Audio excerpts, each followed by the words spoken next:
नमस्कार। बाजार अगले हफ्ते में आप सभी का स्वागत है। मैं हूं स्वाति रायना। इस शो में हम आपको बताएंगे इस बाजार में इस पूरे हफ्ते कैसा कारोबार हुआ और साथ ही अब सोमवार के लिए किन खबरों पर आपको रखनी चाहिए नजर और किन स्टॉक्स में रहेगी हलचल। साथ ही आपके सवालों के जवाब भी हम शो के दौरान देंगे। व्हाट्सएप हमें कर सकते हैं आप। हमारा नंबर है 9582226666 पर अपना सवाल भेजिए। इसके अलावा आप सोशल मीडिया प्लेटफॉर्म्स का इस्तेमाल कर सकते हैं। फेसबुक पर @ZBusiness ऑनलाइन और ट्विटर पर @ZBusiness पर अपने सवाल जरूर भेजें और #बाजार आज और कल जरूर लिखिए। मेरे साथ सोमवार की आपकी तैयारी कराने के लिए खास मेहमान ट्रेड स्विफ्ट ब्रोकिंग के डायरेक्टर संदीप जैन जुड़ चुके हैं। इसके साथ हमारे जी बिजनेस से रिसर्च से हमारे सहयोगी भी जुड़ेंगे। लेकिन उससे पहले शुक्रवार के आज के इस कारोबार में आज बाजार में कैसा कारोबार देखने को मिला, इस पर सबसे पहले एक नजर डाल लेते हैं। तो हफ्ते का कारोबारी दिन, वो भी आखिरी कारोबारी दिन, हमने देखा आज बाजार भारी गिरावट के साथ बंद हुए। कारोबार के अंत में सेंसेक्स 460 अंक टूटकर 57,000 के पार बंद हुआ। वहीं निफ्टी 142 अंक लुढ़ककर 17,102 के लेवल पर बंद हुआ। बैंक निफ्टी की बात करते हैं, 334 अंक टूटकर 36,100 के करीब ये क्लोज हुआ है। ये तो रही बाजार की बात। एफआईआईज और डीआईआईज का डेटा क्या कहता है वो भी समझते हैं। एफआईआईज यानी विदेशी संस्थागत निवेशकों ने कैश मार्केट में करीब 3,648 करोड़ रुपए की बिकवाली की, तो वहीं डीआईआईज यानी घरेलू संस्थागत निवेशकों ने करीब 3,490 करोड़ रुपए की खरीदारी की है।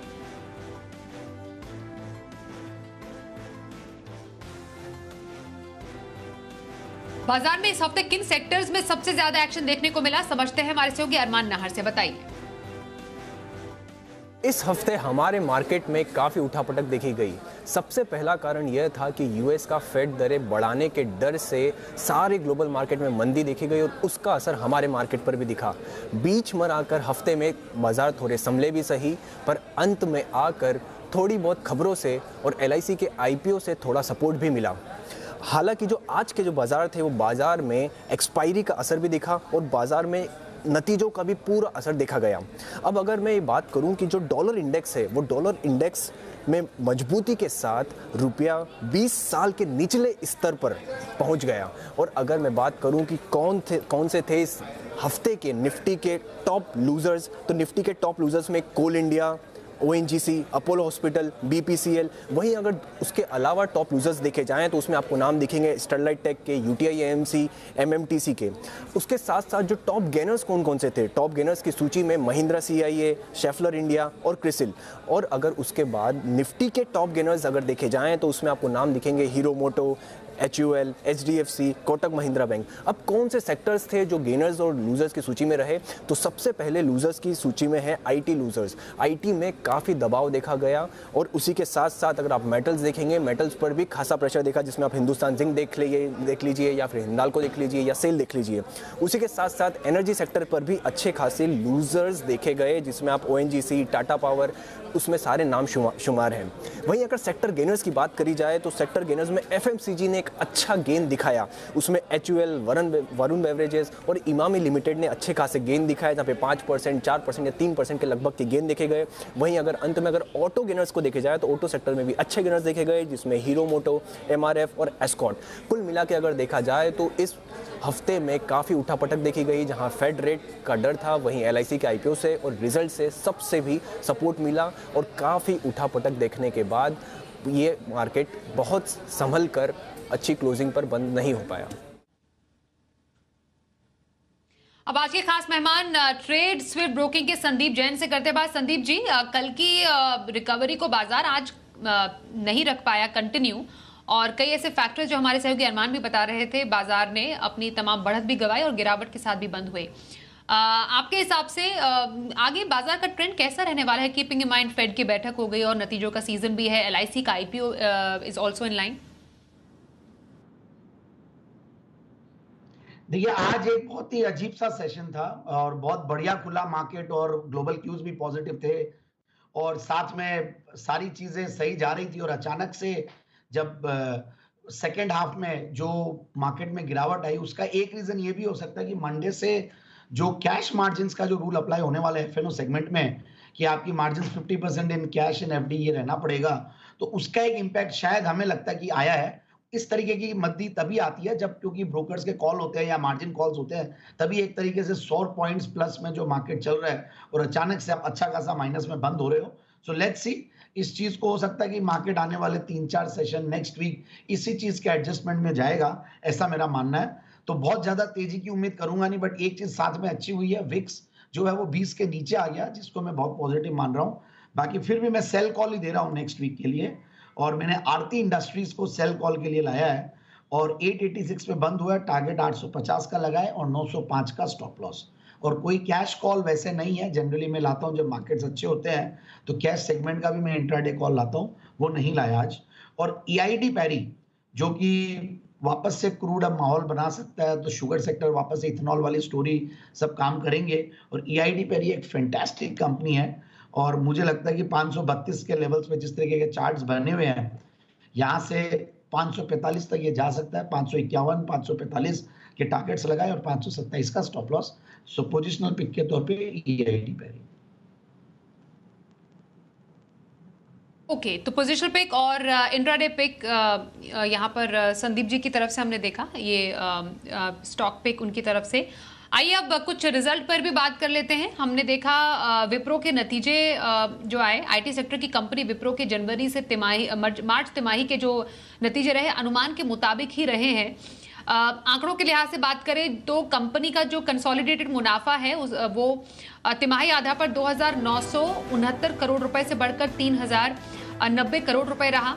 जी बिजनेस ने 3,085 करोड़ रुपए के मुनाफे का अनुमान दिया था। साथ ही तिमाही आधार पर कंपनी की जो कंसो आय है 20,313 करोड़ रुपए से बढ़कर 20,860 करोड़ रुपए रही। इस दौरान विप्रो के मार्जिन पर दबाव भी दिखा है और तिमाही आधार पर 16.9% से घटकर ये 16.3% पर आ गया है। विप्रो के नतीजे तो अनुमान के मुताबिक रहे हैं। संदीप जी, अब शेयर में कैसा एक्शन रहने की उम्मीद जताएंगे अब? ठीक है, मार्केट्स ने ऑलरेडी काफी हद तक आईटी स्टॉक्स में जब विप्रो टीसीएस और इन्फोसिस के रिजल्ट्स आए तो सर्टेनली सारे स्टॉक्स में एक अच्छा खासा करेक्शन आया, और जिस तरीके से इतना करेक्शन के बाद ऐसे लेवल्स पे है तो मुझे नहीं लगता कि अब विप्रो में बहुत ज्यादा आगे मद्दी देखने को मिलेगी। बट यस, 480 से लेकर 500 एक अच्छा सपोर्ट रेंज है। बाकी ओवरऑल जो ये डेटा आए हैं, नंबर्स आए हैं, ये ठीक है, तो मेरे हिसाब से बहुत ज्यादा नेगेटिव रिएक्शन तो देखने को नहीं मिलेगा, बट ऐसा भी नहीं कि कोई बहुत बड़ा पॉजिटिव भी देखने को मिले। बट स्टिल जिन्होंने ले रखा है, मुझे लगता है कि लॉन्ग टर्म के लिए तो बिल्कुल ये अच्छा होल्ड है, एंड बाइंग अपॉर्चुनिटीज भी ढूंढनी चाहिए जब ये नीचे जाए तो। बाकी overall it's a good hold, strong hold. Okay, Wipro long term के लिए स्ट्रांग होल्ड की पॉसिबिलिटी दिखाता हुआ ये स्टॉक संदीप जी की राय है। आगे बढ़ते हैं, मारुति के नतीजे भी सामने आए हैं और जनवरी मार्च तिमाही में हमने देखा मारुति सुजुकी ने शानदार नतीजे पेश किए। इस दौरान कंपनी का मुनाफा 51% से ज्यादा बढ़ा है। सालाना आधार पर हमने देखा कंपनी का जो स्टैंड अलोन मुनाफा है 1,166 करोड़ रुपए से बढ़कर 1,840 करोड़ रुपए रहा। वैसे जी बिजनेस से 1,420 करोड़ रुपए के मुनाफे का अनुमान दिया था।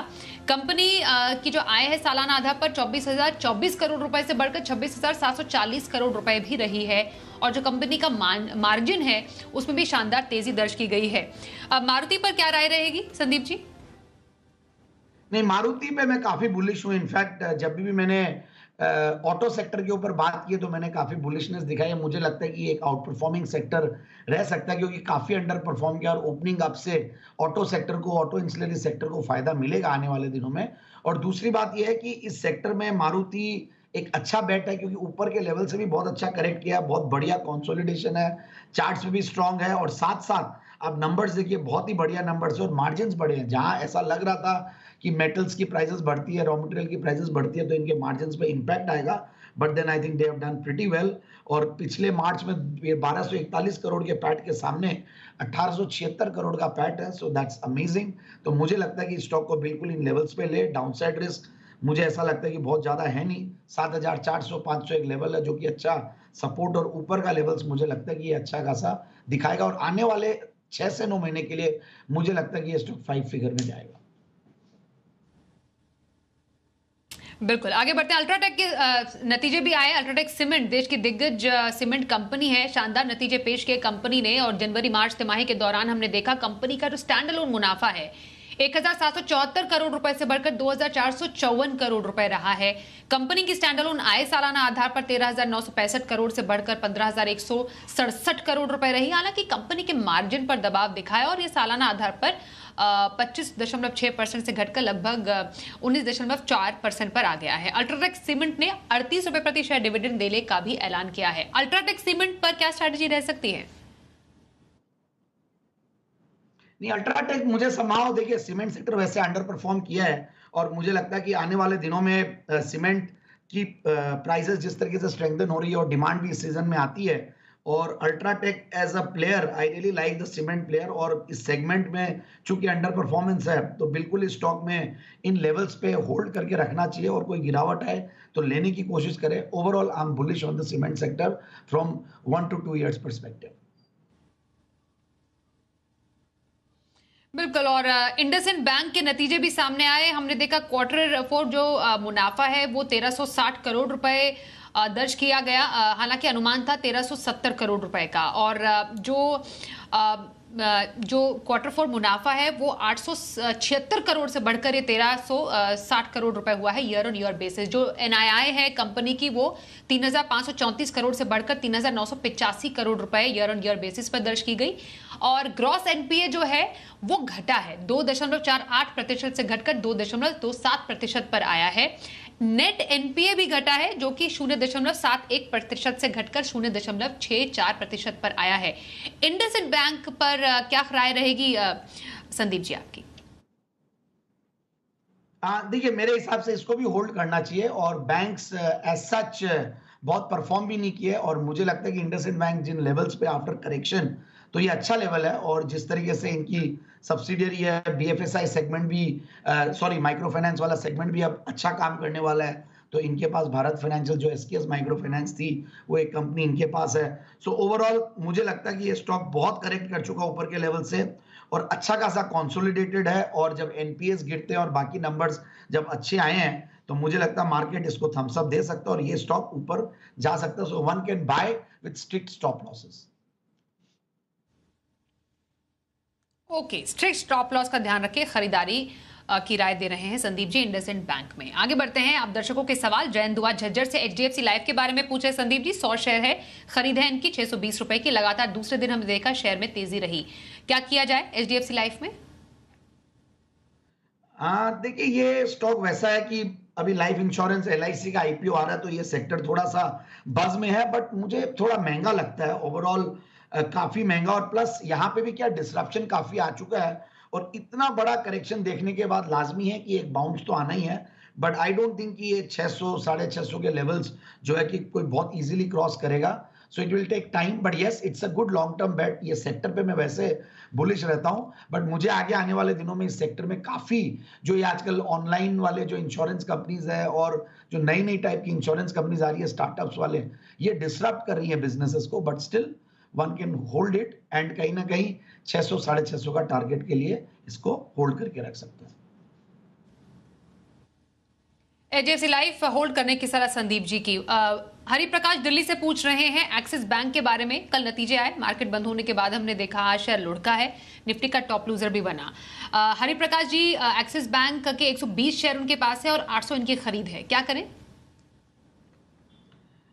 देखिए आज बहुत बड़ा रिएक्शन दे दिया स्टॉक ने, और इतना बड़ा रिएक्शन एक्सपेक्टेड नहीं था।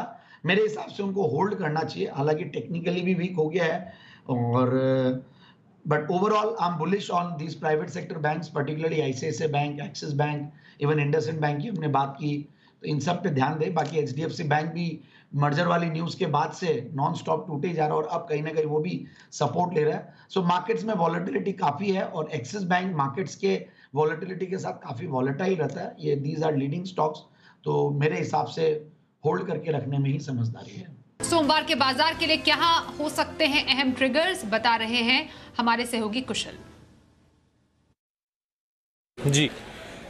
तो आने वाला हफ्ता काफ़ी एक्शन पैक्ड रहेगा नतीजों के लिहाज से और कुछ अहम फैसले भी आने वाले हैं। सबसे पहले सोमवार से शुरुआत कर लेते हैं। आप देखिए यहाँ पर नंबर्स के लिहाज से निफ्टी से ब्रिटानिया, HDFC लिमिटेड अपने नंबर्स डिक्लेयर करेंगी, साथ ही F&O स्पेस से एलेंबिक फार्मा और M&M फाइनेंस के नंबर्स पर भी आपको नज़र रखनी है। शॉर्ट टर्म ASM भी एप्लीकेबल होगा अब F&O स्टॉक्स में और साथ ही F&O ट्रेड करने के लिए 50% कैश मार्जिन की भी रिक्वायरमेंट जो है 2 मई से लागू होती हुई नजर आएगी। यही नहीं, ICICI बैंक पर भी फोकस रखिए क्योंकि यहाँ पर Rakesh Jha whole time director के रूप में अपॉइंट होते हुए दिखेंगे और साथ ही अनिंद्या बैनर्जी भी ग्रुप CFO का पदभार संभालेंगे। एक्सडेट के लिहाज से फोसेको इंडिया पर फोकस रहेगा और साथ ही PM मोदी ये जर्मनी, डेनमार्क और फ्रांस विजिट करते हुए नजर आएंगे। 2 मई से 4 मई के बीच इनका ये दौरा रहेगा। हॉलीडे के लिहाज से सिंगापुर, हांगकांग, चाइना और रशिया के बाजार बंद रहेंगे और साथ ही यूनाइटेड किंगडम यानी कि ब्रिटेन का जो बाजार है वो भी बैंक हॉलीडे की वजह से बंद रहेगा। 3 मई ट्यूसडे निफ्टी के लिहाज से हीरो मोटोकॉर्प, टाटा स्टील के नंबर्स आएंगे, साथ ही टाइटन के नंबर्स पर भी फोकस रखिए। Adani enterprises, Godrej properties, F&O space से अपने नंबर्स डिक्लेयर करेगी। इनफैक्ट 3 मई को ईद उल फितर पर भारत के बाजार बंद रहेंगे, सिंगापुर, साथ ही चाइना और जापान के बाजारों में भी छुट्टी रहेगी 3 मई को। 4 मई बुधवार कोटक महिंद्रा बैंक और टाटा कंज्यूमर प्रोडक्ट्स के नंबर्स आपको नजर रखनी है। साथ ही F&O स्पेस से लंबी सूची है, चुनिंदा नाम ABB इंडिया, दीपक नाइट्राइट जैसे स्टॉक्स हैं। LIC का IPO ऑल इंपॉर्टेंट 4 मई को खुलता हुआ नजर आएगा। यहाँ पर सबकी नज़र बनी रहेगी। 21,000 करोड़ रुपए का ये कुल IPO साइज है और IPO का प्राइस जो है वो 902 रुपये से 949 रुपीज़ पर शेयर रखा गया है। एक्स डेट के हिसाब से गेटवे डिस्ट्रिक्ट पार्क पर भी नजर रखिए। अंतरिम डिविडेंड का जो इन्होंने ऐलान किया था उसकी एक्स डेट होगी। ग्लोबल इवेंट के लिहाज से जापान, चाइना और साथ ही आप देखिए ओवरऑल मार्केट्स में यहाँ पर छुट्टी होती हुई दिखेगी और साथ ही US के FOMC की स्टेटमेंट्स हैं वो भी आते हुए नज़र आएंगे 4 मई को। यही नहीं, 5 मई मोस्ट इंपॉर्टेंटली F&O स्पेस से जो कंपनियां अपने नंबर्स डिक्लेयर करेगी लंबी सूची है 5 तारीख को भी, जिसमें चोलामंडलम इन्वेस्टमेंट्स, डाबर, एक्साइड जैसे स्टॉक्स पर आपको फोकस रखना है। एक्सजेट के लिहाज से कोलगेट पामोलिव और सारदा एनर्जी एंड मिनरल्स जो डिविडेंड इन्होंने डिक्लेयर किया है और साथ ही जापान और साउथ कोरिया के बाजार अगेन 5 मई को बंद होते हुए नजर आएंगे और UK के जो बैंक ऑफ इंग्लैंड के ब्याज दरों पर फैसला है मई में, वहां पर आपको बड़ा फोकस रखना है कि देखना होगा कि वहां पर किस तरह का इंटरेस्ट रेट एक्शन आता है। और अंत में फ्राइडे 6 मई F&O स्पेस से कैनरा बैंक, फेडरल बैंक और टाटा पावर अपने नंबर्स डिक्लेयर करेंगे और साथ ही वेदांता के जो 31.5 रुपए का डिविडेंड इन्होंने दिया है उसका एक्स डिविडेंड ये ट्रेड करेंगे और क्रिसिल का भी जो 7 रुपए का अंतरिम डिविडेंड है ये भी एक्स डिविडेंड ट्रेड करता हुआ नजर आएगा। तो ओवरऑल काफी एक्शन पैक्ड हफ्ता रहने वाला है नतीजों के लिहाज से या फिर LIC का जो IPO खुलने वाला है उस पर हमारा बड़ा फोकस अगले हफ्ते रहने वाला है। आइए सोमवार की ऑप्शन स्ट्रैटेजी भी अब डिस्कस कर लेते हैं। हमारे साथ है मोतीलाल ओसवाल के चंदन तापड़िया। चंदन जी, बहुत स्वागत करते हैं शो में। कहां पर ऑप्शन के जरिए मौके बन रहे हैं सोमवार को? बिल्कुल, देखिए बाजार में काफी उठापटक देखने को मिल रहा है। मार्केट में रिकवरी हो रही है बट ऊपर के लेवल पे फॉलो अप नहीं आ रहा है, तो यहाँ पे काफी सिलेक्टिव होकर चलना पड़ेगा।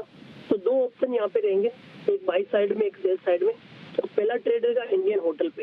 इंडियन होटल आप देखोगे कहीं ना कहीं एक पॉजिटिव मोमेंटम बना हुआ है, स्ट्रेंथ बनी हुई है, डिलीवरी बेस वॉल्यूम के साथ में यहाँ पे कंसोलिडेशन ब्रेकआउट हुआ है, तो लगभग ऊपर में 275 तक के स्विंग बन सकते हैं। 260 का कॉल लेने की सलाह रहेगी। 9 रुपए के आसपास बंद हुआ है, 6 रुपए के नीचे का स्टॉप लॉस लगाना चाहिए। 15 रुपए तक के टारगेट इंडियन होटल के 260 के मे के कॉल में बनने चाहिए। वहीं कहीं ना कहीं oil marketing company, oil and gas company जो वीक लग रही है, IGL, MGL, BPCL, HPCL सब में वीकनेस रहेगी। तो BPCL का 360 का पुट लेने की सलाह रहेगी। जिस हिसाब से प्राइस पैटर्न बना हुआ है, नीचे में 350, 350 तक के लेवल बन सकते हैं। तो 360 का BPCL का पुट लें 10 रुपए के आसपास, 6 रुपए का स्टॉप लॉस लगाइए। 18 रुपए तक के टारगेट इस 360 के मे के BPCL में पुट में बनने चाहिए। बहुत धन्यवाद चंदन जी सोमवार के लिए ऑप्शन स्ट्रैटेजी बताने के लिए। और संदीप जी, लंबी अवधि के लिए खरीदारी का स्टॉक कौन सा आपकी तरफ से? बिल्कुल, फोसेको इंडिया एक बेहतरीन क्वालिटी कंपनी, फाउंड्रीज बनाने वाली और फाउंड्री कंज्यूमेबल्स और सॉल्यूशंस का एक वर्ल्ड लीडर है फोसेको UK, जिनकी ये सब्सिडियरी है, और वेसुवियस इंडिया ये शेयर होल्डिंग उनकी भी है। सो ओवरऑल बहुत अच्छा लगता मुझे ये कंपनी, और मैंने पहले भी रेकमेंड किया हुआ है। फंडामेंटली एक बहुत ही अच्छी कंपनी, अच्छे वैल्यूएशंस में 22-23 का रिटर्न ऑन कैपिटल एम्प्लॉयड, 16% का रिटर्न ऑन इक्विटी, एक जीरो डेट कंपनी, और पिछले क्वार्टरली रिजल्ट्स भी बढ़िया दिए हैं। दिसंबर का क्वार्टर जो 2021 का उसमें जो पैट है दिसंबर 2020 के सामने 7 करोड़ के सामने 8.25 करोड़ का पैट है। और ओवरऑल मैं शेयर होल्डिंग पैटर्न देखता हूं तो प्रोमोटेड जनरली लाजमी है कि एक एमएनसी कंपनी होती है तो 75% शेयर होल्डिंग जो है प्रोमोटर्स की है और बाकी ऐसा लगता है। और प्लस एक और कारिबू लिमिटेड है पब्लिक शेयर होल्डिंग में, उनकी 11-12%। तो इस तरीके से स्ट्रॉन्ग हैंड्स में ये स्टॉक है, तो इसीलिए मुझे लगता है कि ये स्टॉक ऊपर के लेवल से अब चूंकि करेक्टेड भी है, 1800 के लेवल्स ऑलमोस्ट गया था, 1790, वहां से 1500 के लेवल्स पे ये स्टॉक को बिल्कुल लेना चाहिए इन लेवल्स पे। और आराम से मुझे लगता है कि आने वाले दिनों में ये अच्छा खासा लेवल्स अचीव करेगा and that level can be 1730। सो 1730 के टारगेट के लिए स्टॉक को खरीदे आने वाले 6 से 9 महीने के लिए। फोसेका इंडिया में लॉन्ग टर्म खरीदारी करने की सलाह संदीप जैन की। धन्यवाद सर, हमारे साथ शो में शामिल हुए। बाजार अगले हफ्ते में बस इतना ही। वक्त एक ब्रेक का है, देखते रहिए जी बिजनेस।